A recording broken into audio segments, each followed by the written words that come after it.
Assalamualaikum warahmatullahi wabarakatuh.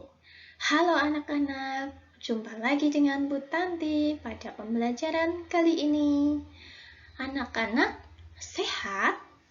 Semoga kita semua senantiasa diberikan kesehatan, diberikan keselamatan, dan juga diberikan kelancaran dalam kegiatan kali ini. Hari ini kita akan belajar tema 5 tentang ekosistem. Subtema 1, pembelajaran 2. Ayo kita semangat untuk belajar. Siapkan alat tulisnya, bukunya untuk mencatat materi-materi yang penting ya. Atau nanti kalau ada tugas bisa langsung ditulis. Materi hari ini yang akan kita pelajari yaitu yang pertama, informasi penting dalam teks. Yang kedua, penggolongan hewan berdasarkan jenis makanannya. Dan yang ketiga, menyanyikan lagu bertangga nada mayor.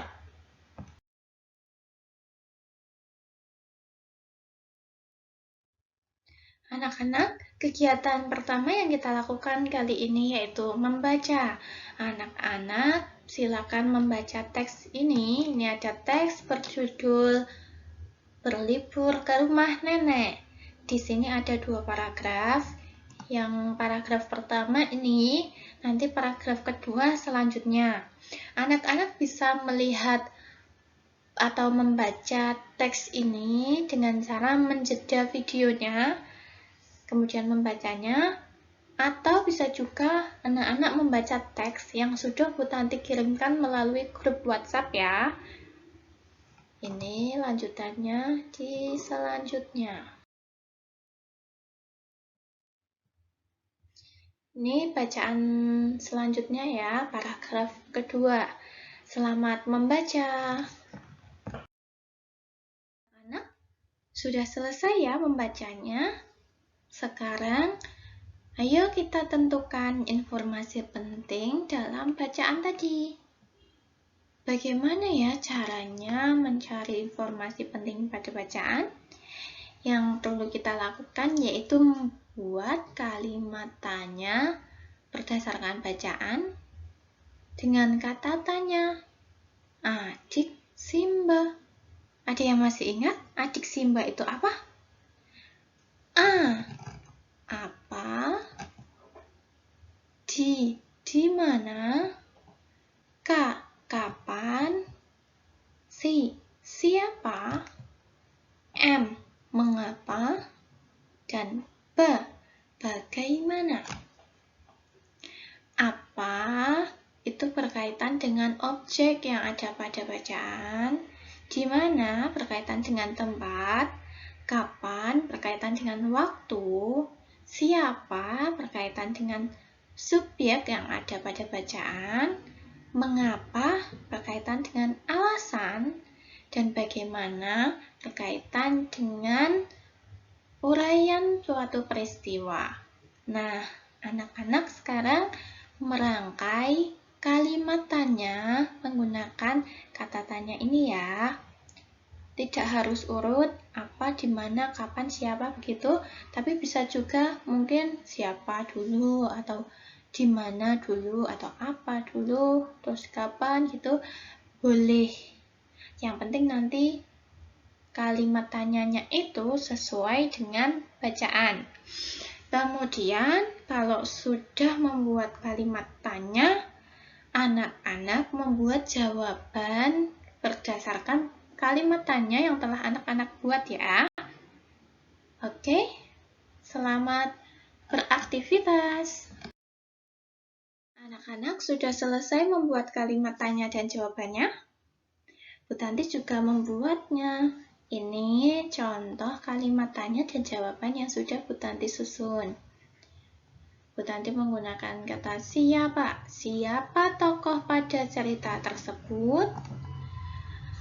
Apa yang dilakukan Naila pada saat liburan sekolah? Kapan Naila pergi ke rumah neneknya? Bagaimana suasana di sekitar rumah nenek Naila? Dan Mengapa Naila sedih?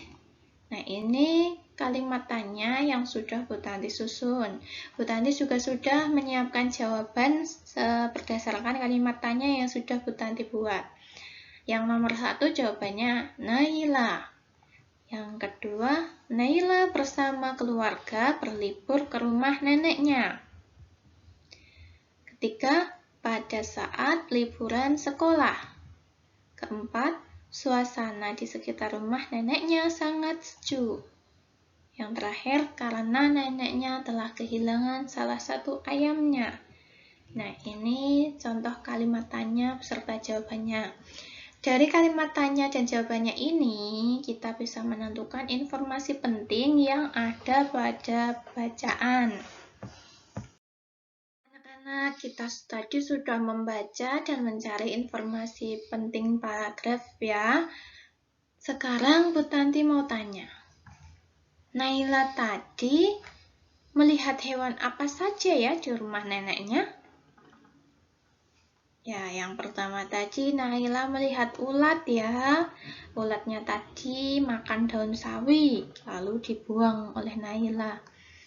Tiba-tiba ulatnya tadi dipatuk oleh ayam. Nah, ayam. Lalu si ayam itu kan tadi ada anak ya. Anaknya tadi dimakan apa ya? Iya, elang. Jadi Naila tadi lihat ada ulat, ayam, dan juga elang. Ya, ayo kita bahas hewan-hewan tadi. Kita golongkan hewan itu termasuk hewan apa gitu ya berdasarkan makanannya. Yang pertama tadi, ulat. Anak-anak, apa ya makanan ulat? Ada yang tahu? Iya, di cerita tadi ulatnya makan daun sawi. Seperti yang kita ketahui, di sekitar kita kan banyak ya ulat. Ulat biasanya ada yang makan daun, ada yang makan buah, seperti itu ya. Nah, berarti si ulat ini kan pemakan tumbuhan ya. Dia bisa juga disebut hewan herbivora.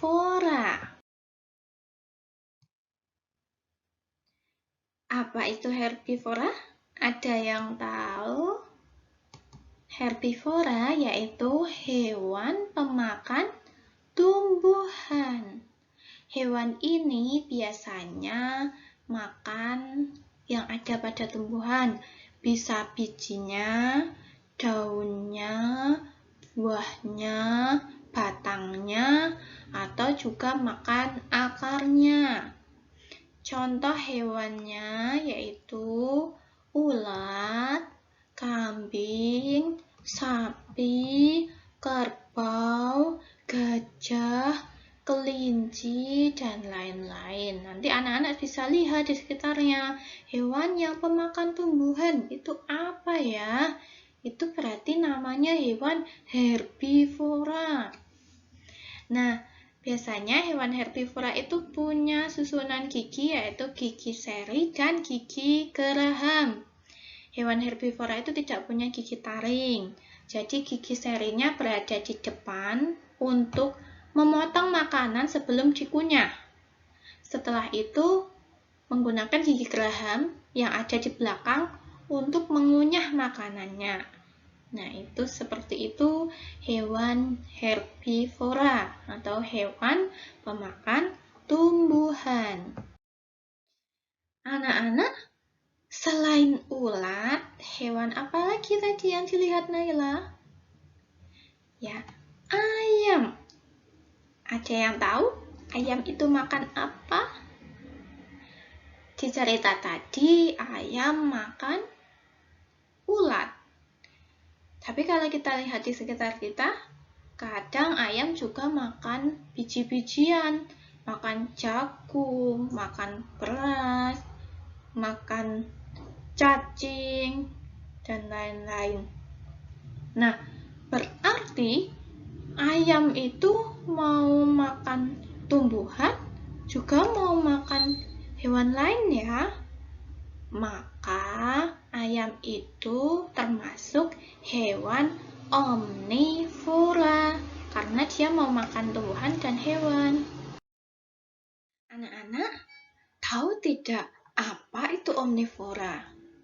Omnivora adalah hewan pemakan segala. Hewan ini bisa makan tumbuhan, bisa makan hewan lainnya. Hewan omnivora memiliki gigi seri, gigi taring, dan gigi geraham. Jadi berbeda dengan yang herbivora tadi ya. Kalau herbivora kan cuma punya gigi seri dan gigi geraham. Kalau omnivora itu punya gigi seri, gigi taring, gigi geraham. Biasanya hewan omnivora ini menggunakan gigi seri dan gigi gerahamnya untuk makan tumbuhan. Sedangkan gigi seri dengan gigi taring nanti digunakan untuk mencabik-cabik makanan berupa hewan lain. Nah, contoh hewannya yaitu ayam, bebek, tikus, orangutan, dan lain-lain. Nah, ini kita lihat ayam. Ayam itu kan makanannya juga tumbuhan dan hewan ya. Dari tumbuhan, ayam itu mau makan biji-bijian, mau makan rumput-rumputan. Sedangkan dari hewan biasanya ayam itu makan cacing, makan ulat, seperti itu ya. Bebek juga begitu. Kadang bebek itu mau makan biji-bijian, kadang mau makan cacing. Kalau tikus itu juga, tikus kadang juga makan biji-bijian, kadang makan daging, dan seperti itu ya contohnya hewan omnivora, hewan pemakan segala, baik tumbuhan dan hewan lainnya. Ya, ini hewan yang dilihat Naila tadi. Salah satunya adalah elang. Ada yang pernah melihat elang? Nah, elang itu makanannya apa ya? Ada yang tahu? Elang itu makan hewan lain. Kadang elang itu memangsa anak ayam. Kadang elang juga memangsa ikan. Seperti itu. Jadi, elang itu termasuk hewan karnivora.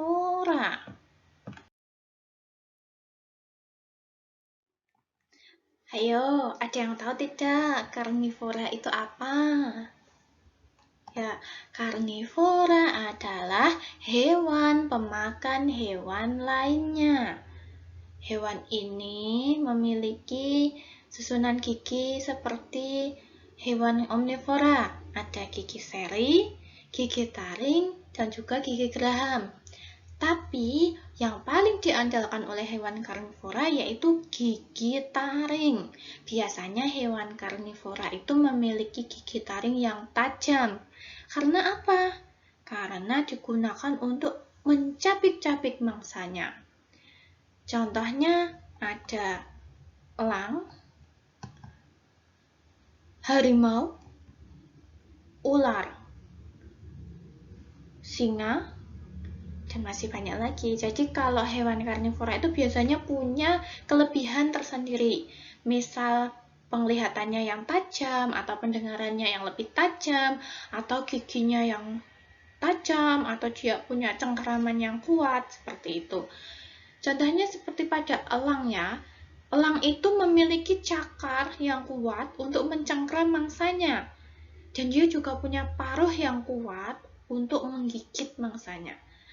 Kemudian untuk di harimau ini kita bisa lihat ya, dia taringnya itu kuat sekali, tajam, kakinya memiliki cakar yang kuat juga. Bisa dibayangkan bagaimana kalau harimau itu menerkam mangsanya ya. Kemudian ular itu dia mempunyai bisa, jadi punya racun untuk meracuni mangsanya supaya mangsanya bisa lumpuh kemudian dimakan oleh si ular itu. Jadi kalau hewan karnivora itu biasanya mau makan itu berburu dulu, berburu makanannya karena makanannya adalah hewan lain. Itulah hewan karnivora. hewan pemakan hewan lainnya. Nah, anak-anak, kita tadi sudah belajar apa saja? Sudah membaca, sudah mencari informasi penting pada bacaan, sudah belajar tentang hewan dan makanannya, jenis-jenis hewan berdasarkan makanannya. Sekarang saatnya kita bernyanyi. Ayo kita menyanyikan lagu Anak Kambing Saya. Ada yang sudah bisa? Ayo ikuti Bu Tanti ya. 1, 2, 3. Mana di mana anak kambing saya? Anak kambing tuan ada di pohon waru. Mana di mana jantung hati saya? Jantung hati tuan ada di kampung baru. Anak-anak bisa menirukan? Ayo ditirukan ya, menyanyikan lagu Anak Kambing Saya. Ini salah satu lagu bertangga nada mayor. Ada yang masih ingat tangga nada mayor itu apa? Coba diingat-ingat dulu. Tangga nada mayor. Tangga nada mayor yaitu tangga nada yang mempunyai pola jarak berapa? 1, 1, setengah, 1, 1, 1, setengah. Nah, tangga nadanya seperti ini ya. Biasanya kalau tangga nada diatonis mayor itu sifatnya riang, gembira, bahagia, semangat, seperti itu ya, seperti lagu Anak Kambing Saya tadi juga semangat. Dan itu termasuk tangga nada mayor. Tidak terasa ya, kita sudah belajar banyak hal kali ini. Sekarang saatnya quiz time. Anak-anak, ini ada quiz. Quiznya ada di link ini. Anak-anak bisa klik linknya. Bu Tanti sudah kirimkan di grup WhatsApp. Tinggal klik linknya, nanti anak-anak masuk ke link itu dan mengerjakan kuisnya. Semangat mengerjakan. Ya, kuisnya sudah selesai, materinya sudah selesai. Saatnya kita menyimpulkan pembelajaran hari ini. Tadi kita sudah belajar tentang informasi penting pada bacaan. Kita bisa menentukan informasi penting pada bacaan dengan cara membuat kalimat tanya dulu dari bacaan. Kalimat tanya bisa disusun menggunakan kata tanya. Adik Simba, apa, di mana, kapan, siapa, mengapa, dan bagaimana. Yang kedua, kita sudah belajar tentang penggolongan hewan berdasarkan makanannya. Ada hewan herbivora, omnivora, dan karnivora. Kemudian kita juga sudah menyanyikan lagu bertangga nada mayor. Yang tadi kita sudah menyanyikan contohnya Anak Kambing Saya. Nanti kita bisa coba lagi di lain kesempatan menyanyikan lagu bertangga nada mayor lainnya. Sekian dari Bu Tanti, semoga bermanfaat, semoga anak-anak paham dengan pembelajaran kali ini. Sampai jumpa lagi di pembelajaran selanjutnya. Wassalamualaikum warahmatullahi wabarakatuh.